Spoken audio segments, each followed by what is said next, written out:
के मंत्री नहीं चाहते थे कि कोई महिला बने विभाग की प्रमुख।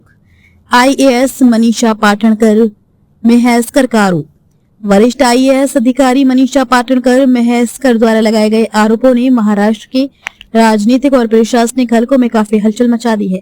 वर्तमान में अतिरिक्त मुख्य सचिव गृह के पद पर तैनात मेहसकर ने दावा किया है कि वर्ष 2023 में जब महायुति सरकार में विभागों और नियुक्तियों का बंटवारा हो रहा था, तब एक कैबिनेट मंत्री ने स्पष्ट रूप से कहा कि वे अपने विभाग के प्रमुख के रूप में किसी महिला अधिकारी को नहीं चाहते।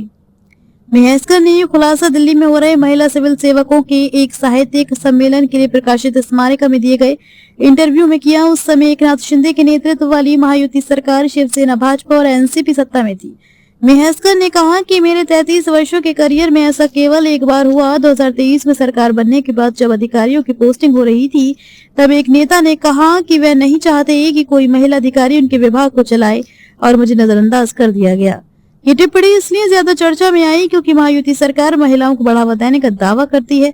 सरकार ने मुख्यमंत्री माझी लाडकी बहन योजना शुरू की है और महाराष्ट्र में पहली महिला मुख्य सचिव, बीएमसी कमिश्नर तथा पुलिस महानिदेशक की नियुक्ति भी की है। टीओआई से बातचीत में मेहसकर ने स्पष्ट किया कि महाराष्ट्र उनके साथ कुल मिलाकर बहुत निष्पक्ष रहा है और ये केवल एक अपवाद था। उन्होंने कहा, महाराष्ट्र में सामाजिक सुधारों की लंबी विरासत है। ये एक प्रगतिशील राज्य है। सबसे महत्वपूर्ण बात यह है कि जनता के लिए अधिकारी का लिंग कोई मायने नहीं रखता। मेहसकर ने आगे बताया कि उनकी टिप्पणियों को संदर्भ से हटाकर पेश किया गया और केवल उस एक घटना को ही ज्यादा उभारा गया। उन्होंने याद दिलाया कि महाराष्ट्र में महिला ब्यूरोक्रेट्स पहले भी गृह, वित्त, ऊर्जा और आवास जैसे महत्वपूर्ण विभागों के प्रमुख रह चुकी हैं। खुद मेहसकर पीडब्ल्यूडी, शहरी विकास, प्रोटोकॉल जैसे विभागों के प्रमुख रह चुकी हैं और बीएमसी में अतिरिक्त आयुक्त के पद पर भी कार्य कर चुकी हैं।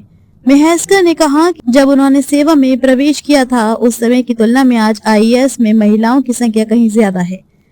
समानता के माहौल के कारण उन्हें शायद ही कभी लैंगिक भेदभाव का सामना करना पड़ा है।